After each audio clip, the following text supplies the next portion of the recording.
Good morning, Adam. Good morning, Alan. How are you? Or good afternoon, I should say. Thank you. Good to see you, buddy. It's Ye- indeed afternoon in Amsterdam, in Old Amsterdam. It's morning in New Amsterdam. Are you in New York City? That's true. That's actually a good point. I am in New Amsterdam, so we definitely have that connection here. I have to Yeah. say, it's great to see you. I have to use the air quotes when I say see you. I'm sure we would have already run into each other a couple of times on the circuit had the world not summarily shut down like it has. I totally agree. And I'm super grateful that you took the time in your busy schedule between writing, organizing events, which are virtual nowadays, to see you. I missed you. We always hook up on the fairs in Europe. Yeah. It's a joy to always see you, speak to you. You're the most raw, authentic stand-up guy in the watch industry. Oh, you Right? stop you. It's No, true. keep going. Keep going. I want to hear It's it. true. It's true. I love it. I love your energy. I love your bluntness. But during these busy fairs, we never have time more than 10 minutes to chat. I And know. I tell you, it's a pleasure to you make that eye contact and it's like, whoa, you. And then, yeah, we can hang out. Maybe there's a chance to grab a glass of something, but then you've got your appointments. I got my appointments. But that's part of the thing. And that's I the do thing. have to say, I miss that energy too. I definitely miss it. I'm actually having a lot of fun doing these Ace List episodes. You're our 12th guest. We have an amazing track record up to now. We Yeah. discuss very personal stuff. I have loads of questions for you. I want to Okay. speak about the Huff. I want to speak about RedBar. I want to speak about Revo. But before we start, please give a short intro, and afterwards we're going to do a wrist check.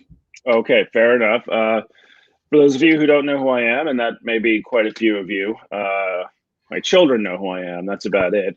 I'm Adam Craniotes. I'm the founder and president of RedBar Group, which is the world's largest collective of watch enthusiasts. I think we have about 70 chapters around the world now.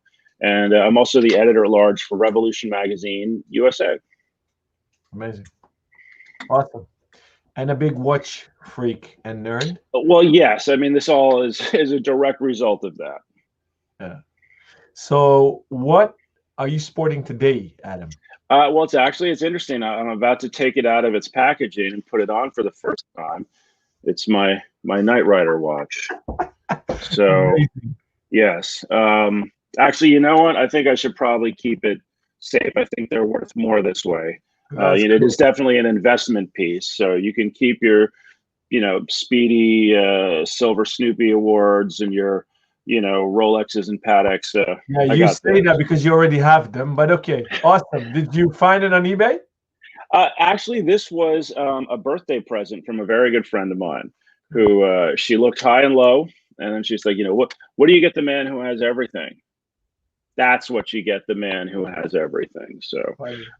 it was a bit of a joke, but I have to say, I really want to take it out and wear it, but I know it's so old and whatever. I'm just gonna Funny. Does leave does it alone. does it speak to Kit? No, no, No. it's interesting. It's an interesting take, and I'll just take a moment to maybe try to get it, it's an analog sort of toy watch. Now, apparently, it does work, um, but there is no real connection to Knight Rider beyond to have some cardboard in it that looks like the dashboard. That's cool. Clearly, this is not something Michael Knight would have ever worn, but it really works. You wind it like a real watch, hear it tick, and see it run. The hands are synchronized. That's what do you really need from a watch? On topic. And trivia question for you. What Hmm. was he wearing in the series? I used to love it as a kid. So Nice. he wore a watch. It was a modified. This is the '80s, Yeah. and they had these AM/FM radio digital watches. So they would pack a tiny little radio transmitter, and then just this crappy liquid crystal display, probably That a wasn't a no-name Casio, right? manufacturer. Pardon? It wasn't a Casio.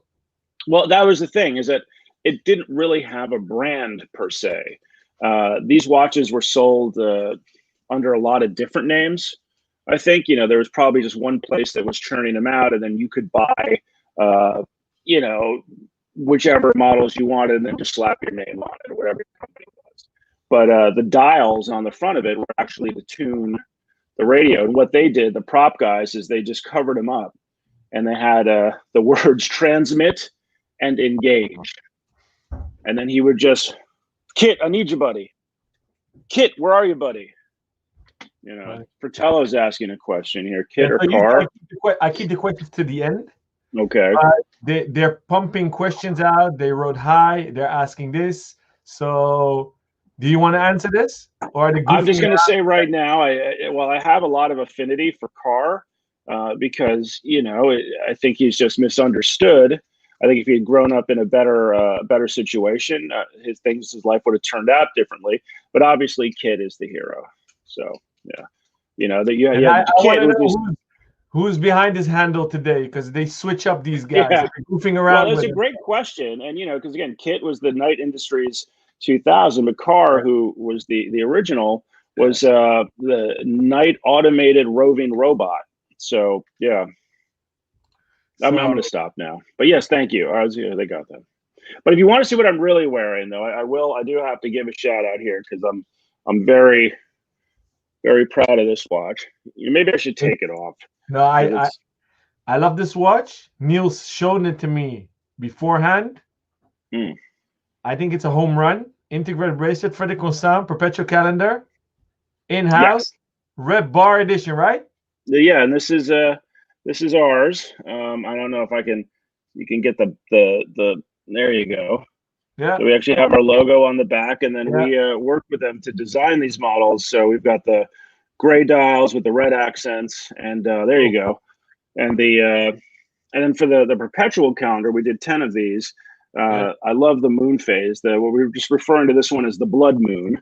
Yeah. You know, and look, obviously red is a call out to the name of our organization and our logo, but in any iteration, though, I have to say that Frederic Constant really did such a fantastic job with this watch. You know, RedBar is all about inclusivity. It's about you know, your passion. You know, but we want things to be accessible for people. So while we definitely will be doing some partnerships, I think that'll move us a little out of our comfort zone price wise. Typically, we really just want our members to have great watches at great prices. And while the perpetual is not cheap at about $10,000 US, it compares to watches that are, you know, $20,000, $30,000, $50,000. And then we did 100 of the three-hander, the Kosk version, and that's actually a little under $2,000 US. So that's, you know, I think, you know, more of the value watch. Yeah. And I have to confess, I don't have one of those because I can only afford one. So, you know, and with each of our releases with watches, there's always a nod to charity. This one, you know, it's for Donor's Choice, which is a teaching charity. So it's something we're proud of. Do you guys choose a different foundation every time, or do you link it to the same one? You know, it's the way we did it this time is there was a specific foundation. With our past watches, for instance, the Oris we did, what we did is we took the money from that, and Oris, of course, was very generous in donating $50,000 on their own. We have what we call the RedBar Fund. So not the most originally named of funds, but we do have a fund that is managed for us by a nonprofit 501c3. So when we put money in there, we can't take that money back out. It can only be dispersed to other legitimate charities. And so what we did with that watch is we looked at, you know, canvassed our various chapters in the US and said, what are your local charities? You know, and then we would donate money in their name to different charities. So you can earmark the donations. Yes. Amazing. Good for you. Compliments.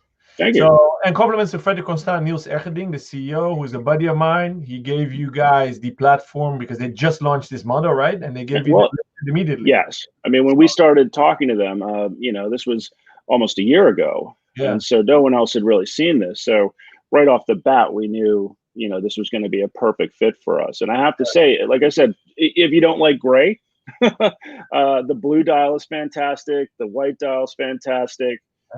They just, honestly, they really did a great job. And I think for a brand like Frederic Constant that maybe doesn't always get the love from the collectors community that I feel it does deserve, This is a watch that might open people's eyes a little bit. And again, not just for our watch, but for the collection as a whole. Yeah, yeah, I agree with you. I think they're under-recognized, undervalued. They're the underdog a bit, and they're doing an amazing job. Yeah. Under the Dutch reign, under the current Japanese reign, Yep. and they're a young brand. So Yeah, they are. Yeah, amazing. So for you, I racked my brain what I should wear, and then I said, what is our red thread in our passion of watch collecting? And we are both a bit schizophrenic. So I put on 2 watches. For perpetual calendars. Well, there we go. That's what I would have been wearing. Well, my Top Gun. Ooh, but wow. you also love G-Shocks like I do. Well, G-Shock is kind of where I started. So yeah. So did I. As a kid, I was 4 years old, 83 swatches, G-Shocks. That's what my dad gave me for read time. Analog digital. It's instilled in my mind. I have many G-Shocks, but I put on the Mudmaster. That's a monster. Because I met the designer in Tokyo at HQ. Oh, wonderful. He explained the design to me, and then that blew my mind. So I put that one on for you. So what's his name again? Risuke? I forgot his name. I forget. I wrote a blog post about it. I need to look it up. Yeah, Moriai. Whatever. Whatever. A fantastic, interesting fellow. Yeah. Amazing guy, modest. Well, most of them are. He needed a translator, but he had an amazing PowerPoint presentation. He showed his original sketches. He was inspired by motorcycles, and amazing how deep they go. Because I think that was a great trip. I did that trip too. Several years, I think 2016. But I mean, you see what goes into these watches. I don't want to get too far off the beaten path here, but I will say that probably. Then we're going to beat a new path. Yeah. But a lot of people ask me, what is, you visit a lot of manufacturers, you've been around, what's your favorite, and they're expecting me to say something like, Audemars or, JLC or Blancpain, and which are all fantastic, mind you. But it was seeing the Yamagata factory and seeing the testing facility in Homura, and just seeing everything that Casio does, of course, all in-house naturally, but it was fascinating. And for me, as somebody who had been collecting since 1983, when the brand came out, I was about 11 years old then, it was almost like a full circle moment, from getting my first G-Shock to actually being here. I was wearing an older Reisman model, and that was one of the first models that this gentleman designed when he came on board and started working on the G-Shocks. And I have a photo of him wearing my watch, which was his watch. And I mean, it was just this thing where wow. And people are always like, wait, you mean Casio, like G-Shock? That was your big moment? I also went to that same factory with the bullet train. Yeah. Have you seen the apples, by the way, at the train station? Yes. Yeah. It didn't do anything half-assed there, but it was really fascinating. And I came away with just a renewed respect for what they do. And and honestly, it's the same with Seiko and Grand Seiko, and I've had the privilege of visiting them as well. So the Japanese, really, the contribution to horology on every level, it rivals anyone. But what an experience. This is my report to the factory visit. What blew my mind was how long they spent on synchronizing the analog hands. Yeah, they get very specific about that. Yeah. So it's wonderful. So I'm glad you had that experience also. It really is something. Yeah, and then the G, that's the shape of the production, the premium production line. If you look at it from down, as the watches go around, it goes in the shape of a G.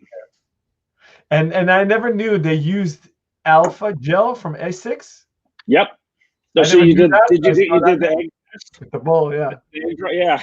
Yeah, so that was awesome, but it was an amazing trip. I had so much fun, and there's such nice people, and there's so much passion in there. So yeah, that was great fun. So enough about that. Shall we go to the 7 ace list questions? Yes. Okay. I scanned them briefly, and then I put it out of my head so that I can't be too prepared here. Awesome. First question: what is your favorite watch or jewel, and why? Okay, well, jewels, unfortunately, it's a closed book for me. I don't have any money for that. And I'm also fortunate that my wife is not into that stuff because I can't afford to give her nice things because I buy all the stuff for myself. Watches, it's almost like having to pick your favorite child. That would be Lola. I'm kidding. I'm kidding. Okay, they're in the room studying, so I don't have to worry about that. Favorite watch would be probably still my Top Gun perpetual calendar.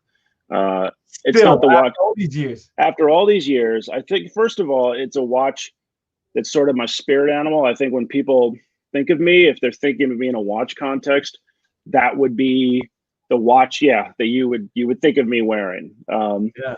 I still remember when it was announced, and this was before I was kind of professionally involved in the industry. And like everybody else who's a watch enthusiast at the time, we're waiting for the shows to start. And this was SIHH 2012.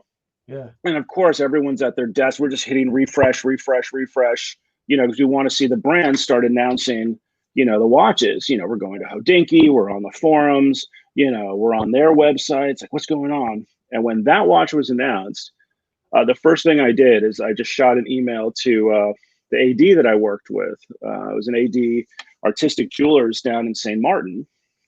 A little connection there for us.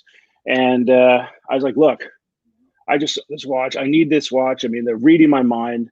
I get a response, actually. Calm down. We know everything you know. We'll get back to you. And because I always loved the Big Pilot. I was always a big IWC fan. And I love the perpetual calendar, but they didn't do that many versions at the time. They were all limited editions. But here was something that combined the ceramic case, which is an IWC thing. It was also titanium, another material IWC pioneered the use of. And then it has, the iconic case, and then a movement that has Kurt Klaus's DNA all over it. So to this day, I will still tell you, the most IWC watch you can get is that watch. And then sprinkle a little cheesy marketing on top of it in the form of the Top Gun, and that's it. Yeah. Now it's gigantic, but fortunately I have a big hairy wrist. And long story short, there's a little bit good news, bad news. Good news, obviously they're making the watch. Bad news is it's $38,600, and for the first year it'll only be sold in boutiques.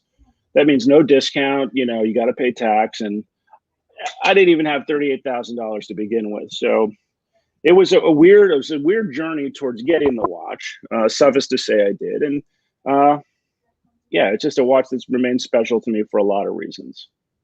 So 8 years now. God, I'm old. I don't want to dwell too long on it, and you've told this story many times. A lot of people know you for it.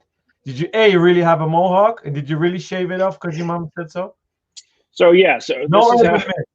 now I will point out, because I am proud of this. If you do search my name in the New York Times, there is a whole article in the New York Times on how I got this watch and what it means to me. And really what happened is, at the time, my mother and I had this sort of agreement that I would, if I saw a watch I liked, but I didn't want my wife to find out that I was going to spend this money, my mother would buy the watch. And, and then I would sort of pay her under the table in little amounts so that my wife wouldn't see all this money go missing at once. And I'll tell you, my mother is, she's no fool. And, I have to agree to pay her back within a certain amount of time. But everybody was happy. Mom gets to prove, there we go.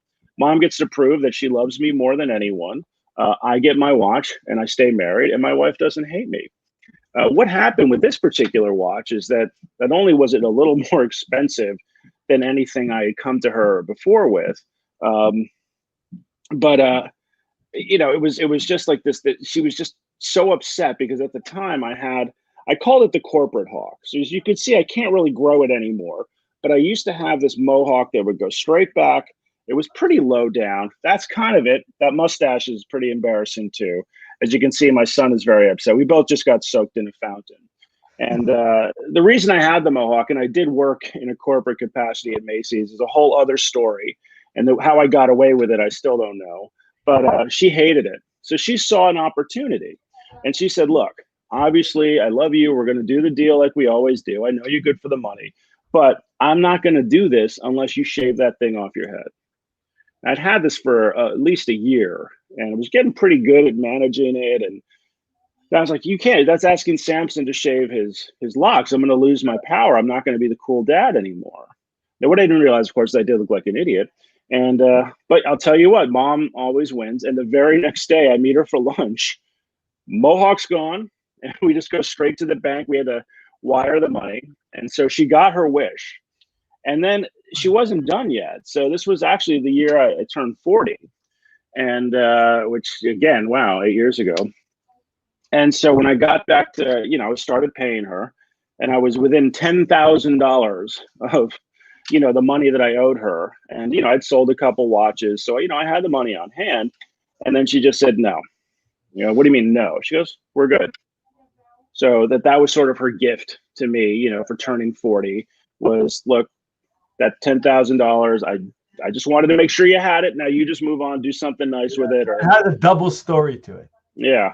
And then of course, and she said, and don't tell your twin sister because she's not getting a check for $10,000 from me. Well, here it goes, Mom. He told the whole world 10,000 times. Well, and that was funny because then there was another article in the Times talking about RedBar and other stuff. And then the story of that watch had popped up. I guess I had been drinking and mentioned it. So my wife, of course, was very proud, and she went, remember that morning before I got up to get copies of the paper. It was in the style section, and there was a picture of me, and whatever. We had a photographer at the thing, and she's like, "Oh my, honey, I'm so proud of you." Like, "Oh, look here, you're in the New York Times. Here's your photo. Oh, and we're going to talk about this." And then that was So it was like happy and then sad. So bonus. And so needless to say, I can't get away with that anymore. No, I don't think so. And you talk too much. That's your problem. That is a big problem. That's the problem. So bonus question for you. What watch will it take to shave your beard? I've thought long and hard about it, and I'm not sure which watch it is, but it goes by complication. So for me, it would have to be a minute repeater. Good one. I think if a perpetual calendar got my mohawk off, then I want a minute repeater. Yeah, I concur. Second question. What did you want to be when you grew up? It's actually an easy one. I wanted to be a truck. So a truck, not a truck driver, but a truck. An actual truck. I don't know that I'd put that much thought into it. I think I was more along the lines of a Peterbilt with like a Mack truck with a traditional, engine out front. But this was actually a true story, and my mother still remembers this. That we were asked. It was like a parent-teacher day in kindergarten. And they were going around asking the children, what do you want to be when you grow up? And every kid was doing the standard, I want to be an astronaut. I want to be a fireman. I want to, this or that. And they got to me and they said, I want to be a truck. And just like you, I was like, oh, so you want to be a truck driver? Did I stutter? No, I want to be a truck. Well, you can't be a truck. I didn't know that there were terms to the question here. You asked what I wanted to be. I want to be a truck. So my mother still remembers that. That's kind of, I think, what I was thinking of. Okay, and cool.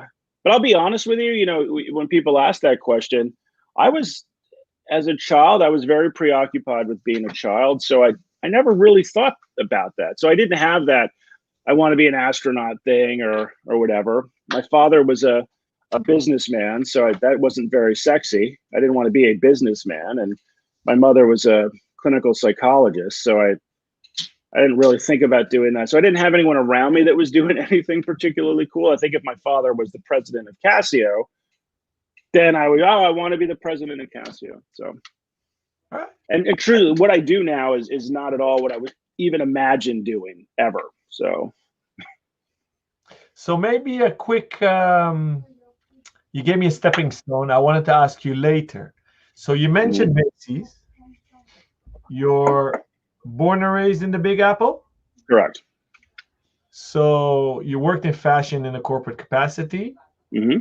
How did you evolve into doing full-time? What you do now is 100% passion in RedBar, which is now today, I would almost call you guys a media company, 360 almost. Yeah. But you guys don't blog that much, right? We don't. We started it, and then it was sort of petered out. I think there was a sense of we're not going to do this better than anyone else, and we have a focus, but it's something we actually are going to revisit. but in a way that I think makes it more more personal to RedBar and to our members. I like to tell you're not going to out Hodinky. Yeah. You're not going to out a blog to watch. You're not going to out Fratello. We have so many fantastic outlets right now. Yeah. I don't know that my voice or RedBar's voice is going to add anything to it unless we do something that's a little different. And so that's sort of our plan there. Okay. So how did you go from, was it Macy's to RedBar? It was actually, and honestly, I still don't know. I'm very upfront about the fact that this has all happened in a very organic fashion. There was never any plan when RedBar began to turn it into anything more than just a couple of guys, hanging out over drinks after work and indulging in a shared passion. The fact that it resonated the way that it did, still amazes me. And in terms of how it grew, it was actually, I have to give social media credit for that, because we kind of predate social media in a sense. We started around 2007. And so these platforms were just getting big. Twitter still didn't have photos on it. So Instagram became kind of the de facto way for the watch community to get on board with this, because you want to share photos. And so what we started doing, or what I started doing, was just sharing photos every, I think it was Thursday nights we were meeting then, of the watches just on the table or what have you. And what happened is people just started checking in and saying, I wait, every Thursday, let's say, to see what you guys are doing and to see the watches. And it looks like so much fun. We don't have that where I am. How can I get that started? And I would just tell people, there's no, magic formula here. Just find a good place to hang out, get some friends you trust, obviously, and just take it from there. And so what would happen is these other groups would start up, and then they would ask, well, can we call a RedBar? I was like, I don't know the name RedBar, go ahead. Yeah. So then next thing you know, we've got RedBar Toronto and RedBar Chicago and, RedBar Minnesota. And that's how it happened. So as it started to grow, then it sort of became apparent, maybe we do need to take a little bit of control here. This is not going to be some draconian rules-based rigid organization. And I firmly believe, what you do in New York is going to be different from what we do in, say, Halifax. Yeah. Or what we do, in Milan. So I want each chapter to have its own flavor, but I still felt like we needed to kind of rein it in. And so that's when we started the actual company. So it's RedBar Group LLC. And it was more to get in control to take control of the name so that it was something that was ours. And then also to start the charitable side of it. Yeah. But it was completely by accident. Yeah. That's the best thing. It's evolution. So two questions. A lot of people think you guys own the actual bar in New York City that's called RedBar. It's you guys used to go there because you love that bar. We used to go there. Yeah, that's actually where the name comes from. The bar that we met at was a Korean dive bar. It was above a Korean restaurant in Koreatown, owned by a very interesting woman. And so it became our home away from home. And they would sort of give us a little space to hang out. And, we knew all the people who worked there. And it was just a wonderful situation. And eventually she closed it and she moved back to Korea. So we were homeless. And then we found, another spot where we are now, still in Koreatown. But when I was thinking, well, what do we call it? Because we were just calling it RedBar. Just like, are you doing RedBar tonight? Are we going to RedBar? Who's got, what's RedBar? And I would started sending emails out every week, letting people know when we were meeting, what we were doing. And then I just thought, you know what? I'm just going to keep calling it RedBar.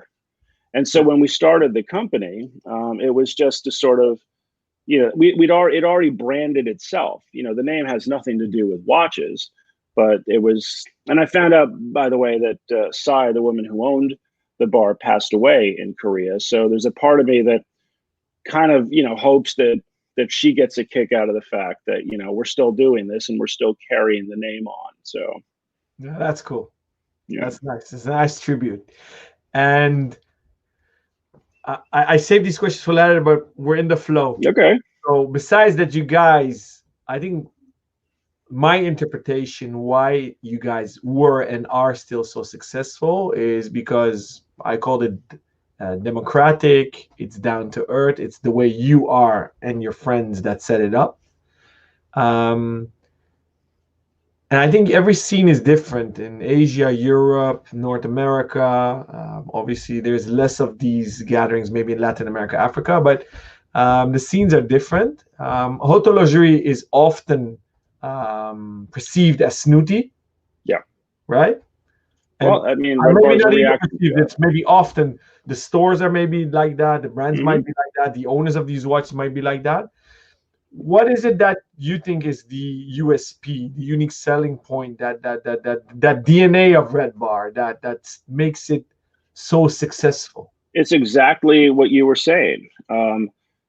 We're not snooty. We're not snobby. As a matter of fact, we have more rules, but really we say we have two rules. And the first rule is no assholes. Mhm. And I feel like that covers a lot of ground. Yeah.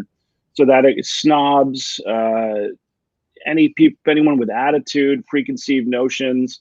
I've always felt that, when you step into a Red Bar gathering, you leave all your problems outside. Yeah. You can be a conservative Republican, you can be a liberal Democrat, and everything in between, but you leave that outside. And here's one place where, for however long you're there, everyone shares this passion, and you can just talk and have fun, feel safe. Know you're not going to be judged for this or that. And look, I tell you, your problems are waiting for you outside. Yeah.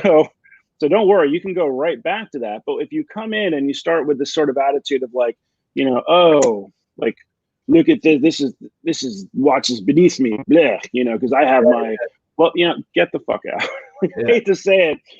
We don't need that shit. And because there were groups like that. Red Bar is kind of a reaction. There was a group in the city that was founded, and you had to be voted in, and your collection had to be at a certain level. Yeah. And everything was fancy, fancy, fancy. And I knew a ton of people. As a matter of fact, the guy who founded it was a friend of mine, and we worked together at Time Zone, the website. I used to be a moderator there. Yeah. And it was interesting that, for all the time that I was in this business, and even with, the collection I had, which wasn't the best, but certainly wasn't bad, I was never good enough to be invited to join this group. And so to me, Red Bar was sort of that, well, you know what? I don't need you. We can do our own thing. And it's very interesting because that group has since disbanded. Yeah. But before they went down, they actually had reached out to me for help in reviving it. Ironic. It was a little ironic. And I didn't say no, out of like, screw you. It was just kind of, I'm busy. And, Evolution. And so many of their members were our members. Because they're like, well, you guys meet every week and you guys have fun. Yeah. So, okay. So linking to that story, if you want to start a chapter, there's a question I got often. Mm-hmm. You and I once spoke about Amsterdam and we never progressed on that. And yeah, now I'm thinking we need to, but okay. Yeah. If somebody anywhere in the world wants to start a Red Bar, how do they start? Well, you reach out to us. An email? Yeah, we have a website, and you can there's a form you can fill out that you can reach out to us. Yeah. We're really bad about getting back to you because we had someone who was doing that for us, and now we don't. But it's really, a little bit of diligence you can do very easily on the internet these days. So it's pretty easy for me to do. Pardon? Is this the URL? Yes. Okay. And so it's actually quite easy, I think, to kind of vet a person. Everybody leaves a digital trail these days. So yeah. I think what I've found a lot is that local groups will reach out and sort of say, look, we've been operating here for a while. We've got a certain membership, and we'd love to sort of come under your umbrella, and that always works out fairly well for us too. But yeah, you just reach out. We have a couple of pending ones right now that I'm glad we're talking, because I do have to, as soon as I finish this article I'm working on, get in there and get back to them. But once you're set up, we just give you your logo, your marching orders, and then you're free to really, I think, just grow it the way that makes sense for you and your community. I will say we've had a couple problems in the past with some chapters that have, I think, maybe gone off the rails a little bit. We had one where the complaint was it was getting a little snobby, and they didn't really like the direction it was going. And so we had to go in and kind of change the leadership. And now it's actually turned into one of our our largest, most successful chapters. So, we do keep an eye on it. Amazing. So 2 questions. One for our Mhm. viewers. I like to keep this interactive. I love Sure. feedback. Everything we do at ACE is for our fans, friends, ambassadors, and customers. Do you guys want an Amsterdam chapter? Yes or no? Send us live feedback. If you're rewatching this, post it on the comments or The email answer us. is yes, by the way. And if you are listening, because we're going to post this later, upload it as an audio only podcast. So if you're listening on the bike, in the gym, in the car, wherever you are, send us a message. Shoot, I love to hear. We had once a non-profit, non-commercial Amsterdam watch crew up and running. I think there were a lot of things going on, obviously COVID. And that's my second question to you, Adam. What do you guys now do during lockdowns? Do you go virtual? Yes. And I have to say, it's interesting how quickly everybody adapted. And first of all, thank God we have this technology. I mean, even just 5 years ago, I don't think it would have been as easy for all of us to stay connected, and not just within our community, but just the world in general. To have high-speed connections and reliable video, conferencing. I mean, wow. So first of all, just I'm glad we have this stuff. And for us, it was, we did what everyone else did. We started doing Zooms. We'd have special guests come on. We do our IG lives, and then the individual chapters were doing their own things. And I think what was interesting is I probably got to visit more RedBar chapters since COVID began than before, because now everybody was going online. So I could just kind of sit in and just be there and be part of it, whether it was, Kansas City or Chicago. It's been interesting. But what was nice is the community was strong enough that people still wanted to get together. They still wanted to talk. And I'll tell you, half the time at a RedBar meeting, you're not even talking about watches. Yeah. And what did you guys do with the international meetup that you did virtual this year? Well, so that was the other big thing. We had about 1,000. Well, we were limited to 1,000 people because of our Zoom license. Yeah. And so every year now we'd like to do what we call a global meetup to just get everyone around the world together. Last year was the first one we tried. Actually, we did one the year before, a national meetup in Las Vegas. And then last year we had our global meetup in New York City. And it was just a weekend, of programming and panel discussions and parties, definitely. And so we were doing it again this year in London. Yeah. And so it was September 11th to the 13th. And it was the same program, where we had, panel discussions, sponsors, boutique crawls, parties, obviously. And then the whole thing obviously got shut down. And so it's like, well, what do we do? Well, we kind of did the same thing, just online. So we still had our panels, but they were online. We still had our party. We actually had a live DJ who came on and was spinning, and then everyone could just sort of get online themselves at that time and dance along with us. One of our partners was Oris. They sent everybody booze along with these sort of 3D goggles, because we were able to do a whole 3D underwater presentation based on one of their charities that they work with. We launched our watch, obviously. So we had a wonderful talk. We had Pim from the manufacturer on there to walk people through the designs. And so it was fun. Is it the same? Nope. But you know what? I think everybody's expectations have been lowered to the same point now that, we're happy that people are trying and still making it work. And we understand that if we want nice things in the future, then we've got to do the right thing now. So, but it did work out. Better than nothing. Yeah. And so it was a lot of fun. So if our viewers right now are in a city or a place in the world there is no chapter, and they want to hook up with you guys virtually, how do they go about? Well, you have to be a member to be a part of that. Although I will say that the Zooms that we do and the IG Lives all go up. IG Lives live on our Instagram page, and the Zooms go up on our YouTube channel. So anybody can go in after the fact and see this stuff. If you want to participate live, though, you do need to be a member. Cool. All right. And then they can find the info about the membership on the website. Yeah. And just, as always, there's no fee. We don't charge you anything, Okay, cool. So I tried to keep these sessions under an hour. I see Mhm. we're already online for 40 minutes, so I'm Mhm. gonna speed up the questions. Mhm. Third question is, who's your role model? David Hasselhoff. Okay, so what's up? Why the Huff? Why? And I think one of I the think the question you have to ask yourself is, why isn't it the Hoff for you? Like, my he's the, role. yeah. Listen, Anybody I love anybody should ask themselves the question: why is David Hasselhoff not your role model? Okay, so why is he yours? Because Because he's he's a awesome. good He's a actor. guy who found something he loved to do. And let's be honest, all right? And no offense to you, Mr. Hasselhoff, but he's never going to win an Oscar. I don't think he cares. I guess he's winning German Grammys. You're not Yeah. going to win one here in the States. He That's doesn't why care. that's why RJ loves him, by the way. And it was RJ who was on the Fratello account live with Oh, us. okay. No, He wrote that. So he's found something that works for him, and he's happy with who he is, and he's having a blast, and he's still having a blast, and he still finds a way. I don't care how cheesy the shows were, whether it was Knight Rider, which was my favorite television show growing up. I mean, that's where it started one for of me. mine too. Together with And then, MacGyver. yeah, and then Baywatch. I think any kid my age when it came out would have enjoyed that show, and as Cameras. preposterous as it was. Yeah. And then to reinvent himself as a German superstar crooner, it's amazing. I just love him, and so he's my spirit animal, and he's definitely, as that's the Friday Hawk thing. He's the spirit animal of Friday.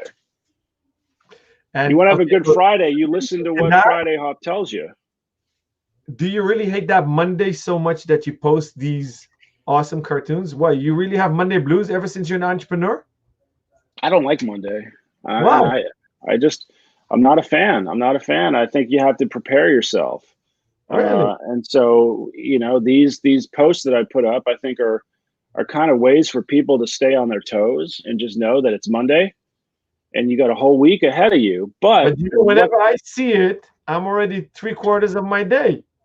well, then hopefully retroactively you can look back at what happened during the day and then take that going forward. But I think what it is this is preparing you to get through. And then who's waiting for you with open arms at the end is Friday Hawk. It Okay. bookends it. He's right there In saying, between. come to me, come unto me, and I will give you, sexy times and good times. So let's talk about sexy time. Where I do feel you is the bare feet, fire, and wine. There I feel. Yeah, that's all I really have at this point. There I feel you. The Mondays, I love the Mondays. I love every day of the week. The Huff, I think he's cool as well. He is. And you being a dad, I know it's a show because you're an a-hole to your kids. I'm a Yep. young dad, so my kids are a bit younger. I do know you love them, but man, I wonder what your mom thinks of you as a psychologist. Or You was know, she the same? you're not allowed to analyze your family, so she can't. She can't. Professional deformation. You can't do anything about it. I think she definitely has her own issues with me. But I do firmly believe that your children are there for you to, mess around with too. My father used to pick on me and my sister all the time, and little pranks. He told us our house was actually built on an Indian burial ground. That's why it was haunted. Um, he told me that my bedroom in the city, the reason it was haunted is because the old man who lived in the apartment before us killed himself. He jumped out the window. It wasn't until later I realized that, in fact, no one had lived in that apartment before us. My father was one of the first tenants in the building. So he would do things like that he thought was funny. And so I like to do the same thing to my kids. All right, that's instilled in you. I'm still afraid of the dark. Yeah. Yeah, that's why the light is still on, right? And it's morning. Yeah. Question 4. If you could teleport tomorrow, where would you go? Does it have to be on this planet? Because, at this point, you want to go? You want it to be a truck? Go at this for point, it. At this point, I'm getting kind of done with Earth. I guess the problem with teleporting to another planet is that there's no real infrastructure for me to exist or breathe or live. So I'll stay on Earth. There are 2 places. One, we discussed it before a little bit, touched on it, Tokyo, Japan. I love Japan, period. The culture, the people. I love the watchmaking tradition. I've always had a great time there. So, as a matter of fact, I think I would have been there at least once already if it weren't for this stupid virus. So definitely Japan, and then Los Angeles. That's where my twin sister lives. So I have not been over there to see her and to see my nephews in a very long time. So I would love to do that. Yeah, amazing. All right, thanks for sharing. Fifth question: what book are you currently reading? I am rereading for the millionth time Dune by Frank Herbert. Okay, I don't know. I was very excited. Pardon? Why should we read it? I don't know it. Oh, well, it's basically the seminal science fiction epic saga tome, whatever you want. It's sort of inspired, I think, a lot of the movies that we've seen that came after it, a lot of the other fiction that came after it, but it's world building on a scale that you can barely comprehend. I still don't know how this guy came up with this stuff. And somehow he even makes the minutia of just how commerce works in the year 10,000 fascinating. So, and then the movie, they're redoing it. There was the 1984 film. Then there was a mini series, but now they're redoing the film. It was actually, I think, supposed to be out around now, but everything's getting pushed back. So, Dune, read it. Oh, I'm going to put it on my read list. No, it's amazing. Sixth question.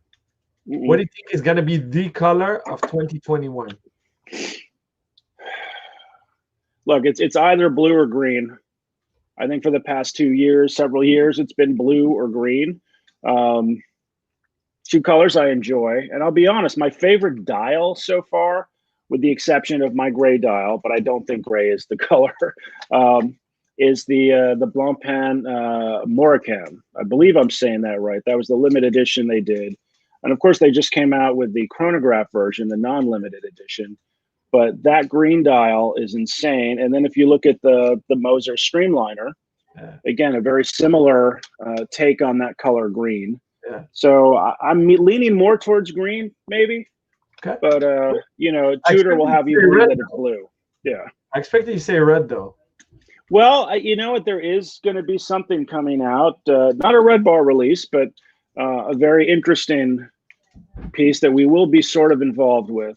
And that maybe will shift the scale, and maybe we're going to make red the color of 2021. Cool. Possibly. Last question. Have you been to Amsterdam before? And if so, what's your favorite memory? Well, here I have to confess I have never been to Amsterdam. Really? I have never. My wife has been, my sister has been, all my friends have been, and I am the one holdout. And I can't say that it's for any reason other than that I just was never in the right place or the right time, because I have always wanted to go to Amsterdam. Dude, you're gonna love it here. I've only heard wonderful things. Okay, so yeah, you need to make a promise. If a RedBar Amsterdam is being opened, you need to inaugurate it. I will be there. Are you going on the record now? I'm going on the record of saying that if we get this off the ground, then you will have a special guest. So we have hundreds of witnesses now, guys. We need to bring Adam to Amsterdam. All right, so these are the questions. We have only 12 minutes left. We have loads of questions coming in. So let me get some more coffee then. Let's see. We have a lot of comments that are highs. What's up? Well, to everyone, hello and what's up, obviously. So Dan occasionally like things posted. Hi, love the suit Alon. Hello, RJ. RedBar Bistro. Hi, Dan. Good to see you here with us. He does actually, I don't know if you know him. He does an awesome weekly Instagram live with a buddy of his. So Dan, please share the handle people can find you guys on Instagram. Yeah, I want to see that. I'm sure I know you, but I know a lot of Dans. So thank you for saying that. Yeah. You know what? We really, I had no idea how that was going to turn out. And I'm going to have to give the lion's share of the credit, and that will be 100% of the credit for how well this turned out, to my partner, Kathleen McGivney.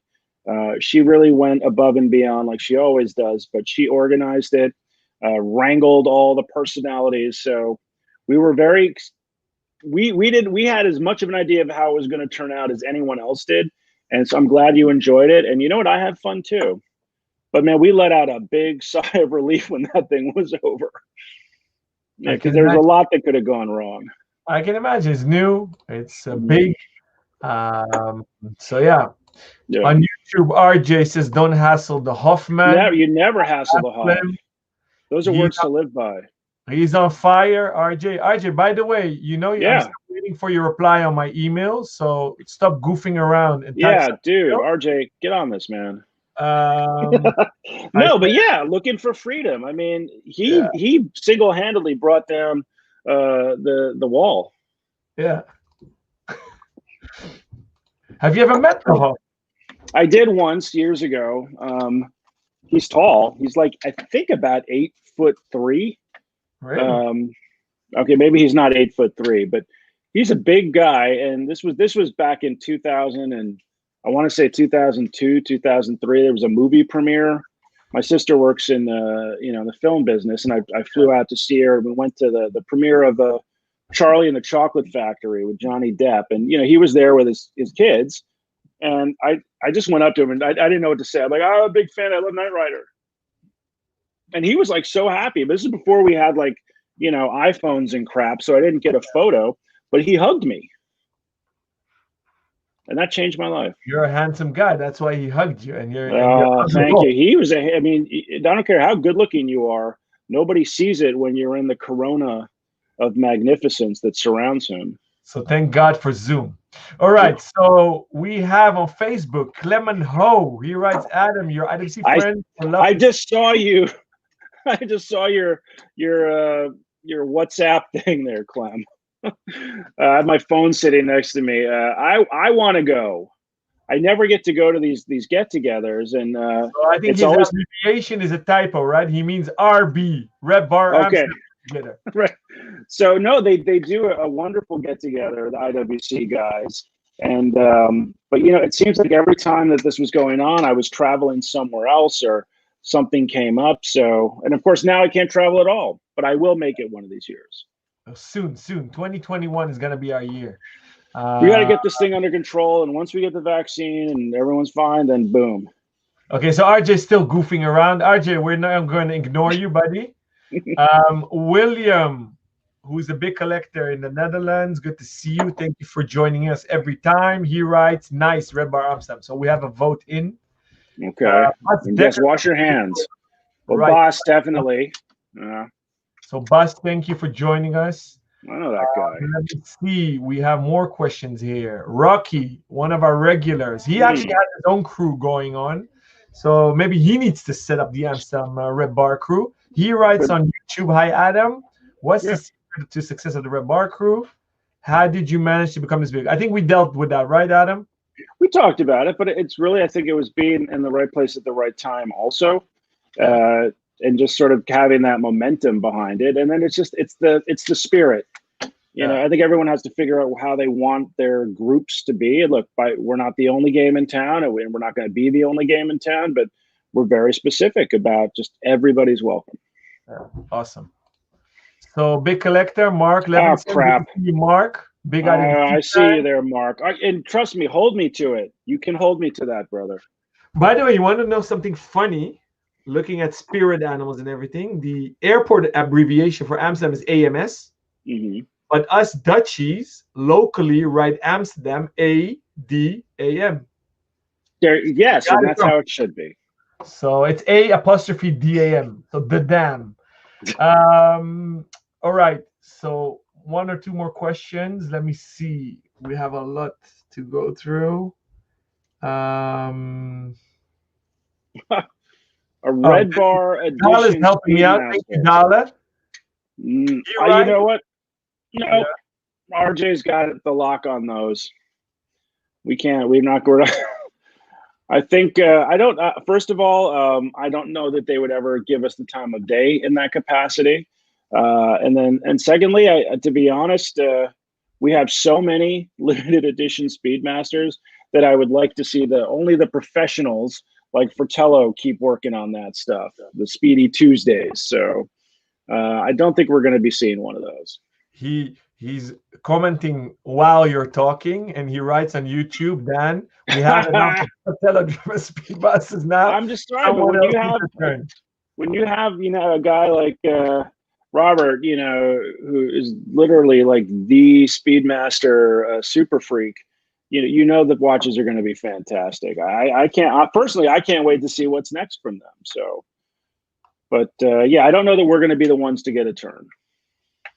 We'll talk to Omega HQ in Bien. We have a viewer who couldn't join in live. He's sending a question, Christian. He's asking, do you match your watch to your drinks? That's an interesting question. No, I don't, because I just honestly, I grab a watch just kind of by accident during the day, and then I drink whatever is within reach. I'm not picky. Okay. So yeah, I just good accent. We Dan, have you're fired. Going on. RJ answers, Dan, you're fired. All right. Well, he did stick his neck out there, so he did. So yeah. We have a full-blown chat going on. I'll ignore these from now on. Last one sent in to us. What do you do at Revolution Magazine? Is a question. So I am now the editor-at-large for the U.S. edition. Okay. So I'm a contributor, and basically it means I can kind of write what I want. But there's still standard articles like I'm working on right now, and I'm late, and I hope nobody from Revolution is watching this, because they're going to be like, "Why aren't you writing?" So, yeah. I think Wei is having his Negronis right now, so he'll see this tomorrow. I'm obviously sending him this link because I want him on the show as well. So Waiko, we're waiting for you to RSVP, buddy. He's a personality, all right. He's amazing. I love. He's the personality, frankly. Very outspoken guy. He's amazing. I love his passion. I love his positivity. Our next guest, though, that confirmed today. Oh boy! So that will be a fun session next Wednesday. I love me some Anish. Will you tell him I said hi? I will. Anish is also a stand-up guy. Love him. Down to earth. A lot of people confuse pictures for being snooty and snobby. But he's living his best life, and he's the guy who will give you the shirt off his back. Yeah. So yeah. And he'll prove that in the session next week. We'll go 1 hour live with him. He's such a sweet guy, true passion, and he carved his own niche, and that's photography. He translates lifestyles, and it's maybe not our lifestyle. It's a lifestyle that I enjoy looking at, though. Yeah, definitely. So shout out to Anish. Tune in next week. And for you, Adam, thank you so much for sitting down with me. My pleasure. Well, it's always a pleasure. And like I said, I think I have to be held to a lot of promises I've made on this show. So let's catch up next week and jam a bit on how we can go about. Definitely. So, all our viewers right now, we appreciate you tuning in, interacting so passionately with us, goofing around. So see you next week. Thank you. All righty. Take care, Alan. Have a good one.